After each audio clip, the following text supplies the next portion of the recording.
What's up guys, welcome back to the channel. Today we're going to install a bunch of new parts on my Springfield Prodigy. If you didn't see the last video I did on this, it was kind of a first range trip, just a quick little video kind of detailing my first range trip with this, things I liked, didn't like, things like that. But today we're going to throw some new parts on this, so let's jump into it.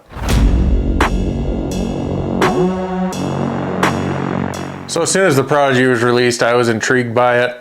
A double stack 1911, that's a reasonably priced gun. You're not getting into the $3,000 and $4,000 range for one of these. And I started looking into them. I got this one a little while ago and I'm fairly happy with it. There are a few things that I don't like about it. One is the trigger. This trigger in its factory form is pretty firm and stiff, unlike most 1911s. That's what every other trigger is compared to, is a 1911 trigger.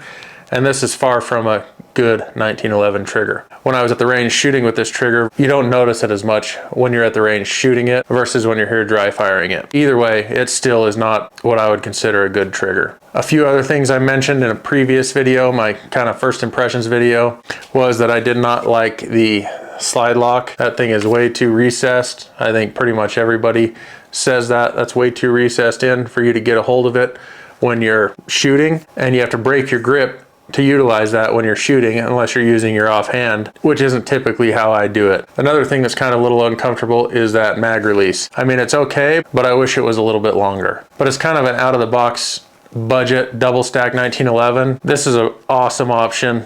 I've liked it so far, but I do have a bunch of new parts for it. So I reached out to EGW and asked if they'd send out some parts for me to do a review on. They agreed, which is awesome. Thank you to you guys for supporting the channel. I really appreciate it. So we're going to take their whole slew of parts, install them on this thing, plus a couple others. Now I'm still waiting on a few parts and pieces for this. I'm waiting on a red dot and the optic plate for it. I also haven't decided on a weapon light as of today that I'm filming this. And I'm waiting on a new magazine catch from Dawson Precision, which I'm hoping will fit. I kind of ordered it blindly. I called them, they told me it wouldn't fit, but doing a little research, I think it might fit. So I'm hopeful for that, and I'm hoping that shows up before I put this video up for you guys so I can have all that stuff installed and you can see it 100% finished. But those other videos I mentioned, I will have a link in the description. You guys can go watch those if you haven't watched them. Also, any of these parts and pieces that we talk about, anything I do to this gun, I will have a link in the description that takes you to our website where you can go look at all those links and find those parts if you guys are looking for them too. I also have some pages with my favorite red dots and some reloading tools I use, things that I use to build out my gun room, stuff like that. So if you guys are interested in that, follow that link in the description. Now this isn't going to be a straightforward install just like any 19 or 2011. There is going to be some fitting, and like I mentioned in a previous video, I've never done anything like this. I'm pretty capable, I think. But there is going to be some fitting and massaging of parts and pieces to get them all to fit and work right and stuff like that. So all you seasoned pros in the chat rooms that have done this thousands of times and think the way I'm doing it is stupid, take it easy on me in the comments. I'm just a gun enthusiast trying to turn this thing into something awesome. I'm sure there'll be a few speed bumps in this whole process, but we're going to jump over the bench. I'll show you the parts that I do have here right now and go over those, and then I'm going to throw them in. Now YouTube won't let me show you guys all that, but I'm going to set up a time lapse and do it. I can't describe what I'm doing and give you all those instructions because YouTube will demonetize the video and stuff like that. So I'm just going to set up a time lapse, and also in the description I'll have a link over to my Rumble channel. If you like Rumble better, you can go over there and watch all my videos. So let's jump over the bench. I'll show you what I got, and then I'm going to get started installing this stuff. Alright, so here's all the parts and pieces that I got from Evolution Gunworks. They were awesome to send these things out, like I mentioned. They sent me a new ignition kit for it, which comes with a sear disconnector, a lightened hammer, a new mainspring, and then a new sear spring specific for the Prodigy. They sent me their upgraded firing pin with a .075 inch tip. They sent me their upgraded Prodigy magwell. I opted to go all stainless steel or silver with this. I thought that would look pretty cool. This magwell goes right on, and you don't have to modify your magazines at all for them to work with this magwell, so that's pretty cool. And they sent me their heavy duty ambidextrous safety, which is kind of extended and comes with some new hammer pins and sear pins and a handy dandy little tool from 10-8. So I'm pretty excited about that. They sent me their new slide lock, which is extended, also in stainless steel. I got a new extractor, their heavy duty extractor, so that'll take a little bit of fitting to get in there. Then their captured guide rod for this 4¼ inch gun. This is pretty cool. Comes with a brand new spring and everything, so you don't have to reuse your old one. So that'll be nice to get rid of that 2-piece guide rod. And then I purchased a Atlas Gunworks trigger and bow from Atlas. This is the medium flat version. They have a bunch of different versions, curved and flat, and have different sizes, small, medium, and large. And I just got that in black. I think that'll kind of round it out. And then, like I mentioned, I ordered a Dawson Precision magazine release. I'm hoping that shows up before I put this video up so I can get that in. That also is an extended version and has a stainless steel button. I think that'll kind of round out the whole build. I also ordered a Springfield optic plate and a Holosun EPS enclosed pistol sight red dot for this. That should be here any day now, so I'm excited to get that on as well. But first and foremost, before I do anything, I want to get a trigger pull test on this and see exactly what it's pulling at right now, so we can kind of compare after I install all these new parts and see how it changes. So this gun is empty. I'm going to get my Lyman trigger pull gauge.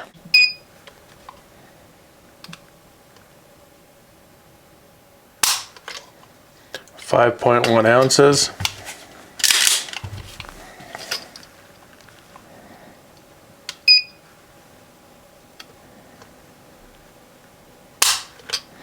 £4 pounds, 11 ounces.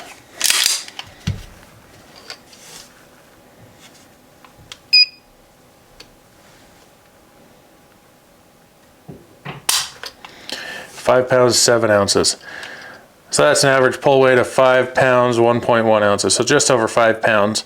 So it'll be interesting to see how it compares after we install the new Evolution parts, after we get them all installed. So I'm going to put you guys on a time lapse, get all these parts and pieces installed, get this thing put back together. Then I'll let you guys know if I ran into any problems or any little hiccups here and there.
quick apology guys, when I get going and locked in on something, I totally forget that I got a camera overhead, and sometimes I bring that whatever I'm working on kind of close to me and it kind of gets out of frame or whatever. I need to be better at that, so apologies for that some of the footage isn't quite right in the center of the shot. Also, if you guys want to check out any of the tools and stuff I'm using, I will have a link over at the build list for those. You can go check those out, the files, the punches, any little odds and ends tools that you see me using, because a lot of that stuff comes in handy and I use it all the time. So if you guys want to go check that out for yourself, make sure to click that link in the description. Now let's get back to it.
Alright guys, so we got all those parts installed and look at that. That looks pretty good, I think. That turned out awesome. The trigger pull's even better.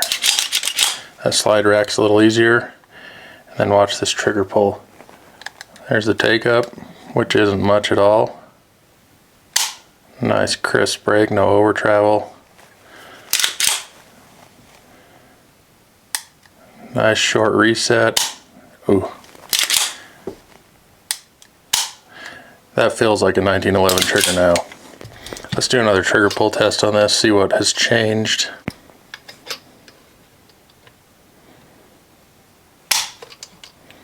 £3 pounds, 3 ounces.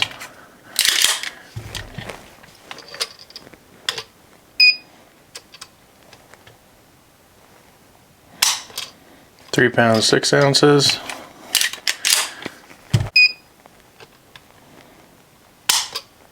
£3 2 ounces. So we're averaging just under 3.5 pounds on this trigger. It feels a lot nicer. It feels like a 1911 trigger that you would expect to be in this gun. Nice clean brake.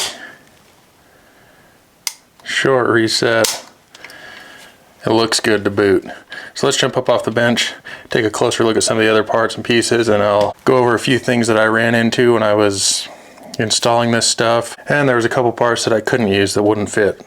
So this thing turned out sweet. It looks pretty sweet. I love the way it looks. I love the way the trigger feels. I can't wait to get this out on the range. That mag well's nice, big, open. Magazine fits in there perfectly. No issues with that. I know in their previous versions, you had to kind of trim the top edge of your magazine a little bit on these corners to get it to seat properly. They've dialed it in on this one. Got that thing perfect. The slide release, I don't know if you'll be able to see it, is a lot bigger and wider, has a bigger ledge on it. Still not the easiest to get to, but at least my thumb can get to it now and have a chance of letting that slide go home. That thumb safety, big old wide ledges on it. That turned out pretty sweet. That wasn't bad to fit. A file and a little bit of time and test fitting, you know, every few filings to make sure that works. Locks that slide, doesn't let it fire. Always double check your safety functions and stuff after you do anything like this. But that trigger is amazing compared to what was in this. The one thing I am wishing I would have done is gotten that trigger in silver instead of gloss black. I think that would have touched it up nicely. A few things to note. One, the trigger, fitting that trigger in there took the longest for me. Just filing that plastic and where that trigger bow sits in the frame, just getting it perfect so it can move 100% freely and have no snags or hang-ups. That took me the longest for some reason to get that feeling how I wanted it to feel. The safety wasn't bad to fit. It didn't take too long at all. A few parts that I didn't use that he did send me was the firing pin. That hole down in the breech face wasn't big enough for that larger firing pin to go through. I didn't really want to ream it out, so I didn't install that. Maybe I'll tinker with it a little in the future, but the firing pin I didn't put in. And then there was a few pins and things that came with this ambidextrous safety. A new sear pin and some different size hammer pins. I didn't use those because they were a little too tight going in the hole. That's what she said. So I just reused the factory ones. And then tuning that extractor. This is the factory extractor. It has that little hump right there on it. That's kind of the pivot point. The upgraded extractor has kind of a ball that goes around the whole thing.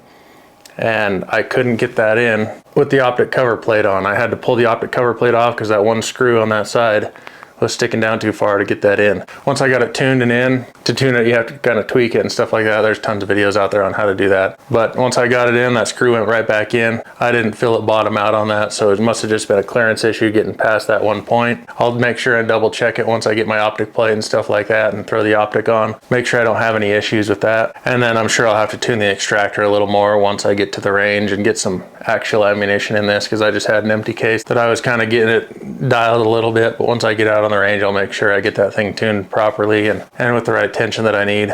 Don't forget, I'll have a link in the description. It'll take you to our website and you can go check out all these parts and pieces. I'll have links for all of them. You can go check them out.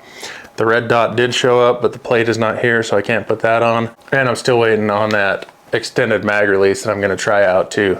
So in a future video, I'll make sure I get those things put on, maybe hit the range, and see how this thing performs with all these upgraded parts. But right now, this thing feels like a totally different gun than before I started. Racking that slide is a lot easier with that mainspring change out and that trigger. You could do a blind test and tell this is a 1911 now. I hope you guys like it. Let me know what you think about the silver kind of stainless color scheme. I'm really liking it. I think it looks awesome. And also drop a comment, let me know what weapon light I should put on this. I'm thinking an X300. But let me know your opinions in the comments. Don't forget to subscribe, hit that thumbs up button, and we'll check you guys on the next one.